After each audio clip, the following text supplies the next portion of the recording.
خبر شامل کرتے ہیں بلوچستان کے شہر تم سے ہمارے گدروشیا پوائنٹ کے نمائندہ مسلم یعقوب سے۔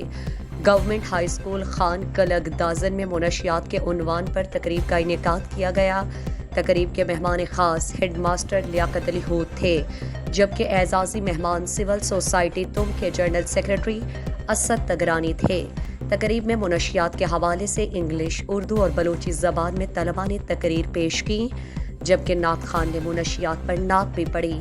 مقررین اور طلباء نے اپنے اپنے خیالات کا اظہار کرتے ہوئے کہا کہ منشیات نے ہر بازار کو اپنی لپیٹ میں لے لیا ہے۔ منشیات کی بھرمار سے پورے تحصیل تمب نہیں بلکہ ملک کو اپنی لپیٹ میں لے رکھا ہے۔ ہر طبقات فکر منشیات فروشوں کی وجہ سے پریشان ہے۔ ایسا کوئی گھر نہیں بچا جو منشیات کے سبب متاثر نہیں ہوا۔ منشیات جو ہے وہ ہمارے معاشرے میں عام ہو چکی ہے۔ منشیات کے خلاف عالم دین، سول سوسائٹیز، لیڈرز، غرض ہر شعور یافتہ انسان کو جہاد کرنا ہے اور منشیات کے خلاف آگاہی مہم چلانا ہوگی۔ عملی جدوجہد کر کے ہم ضرور ایک دن منشیات کو روکنے میں کامیاب ہوں گے۔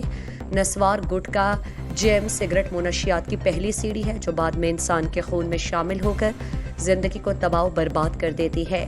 آپ طلباء اس قوم اور ملک کے مستقبل ہیں۔ آپ اپنی تعلیم پر توجہ دیں اور اپنے تعلیم پر توجہ دے کر انسان پختہ ذہن بن جائیں گے۔ معاشرے میں اپنی ذمہ داری کو بہتر انداز میں ادا کریں۔ آج یہ پروگرام کا انعقاد سے منشیات فروشوں کو ضرور یہ پیغام جائے گا کہ وہ معاشرے میں اچھا عمل نہیں کر رہے ہیں، وہ نسلوں کو تباہ کر کے اپنے قوم کو کھوکھلا کر رہے ہیں۔ منشیات کے سبب ہمارے نوجوان تباہ ہو کر موت کے منہ پر جا رہے ہیں۔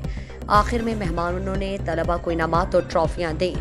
مزید دلچسپ معلومات اور خبروں سے آگاہ ہونے کے لیے Gedrosia point Facebook page, Instagram, Twitter کو فالو اور یوٹیوب چینل کو سبسکرائب کریں۔ بیل آئیکن بٹن دبانا نہ بھولیں تاکہ مکران سمیت بلوچستان کی خبروں سے جڑے رہیں۔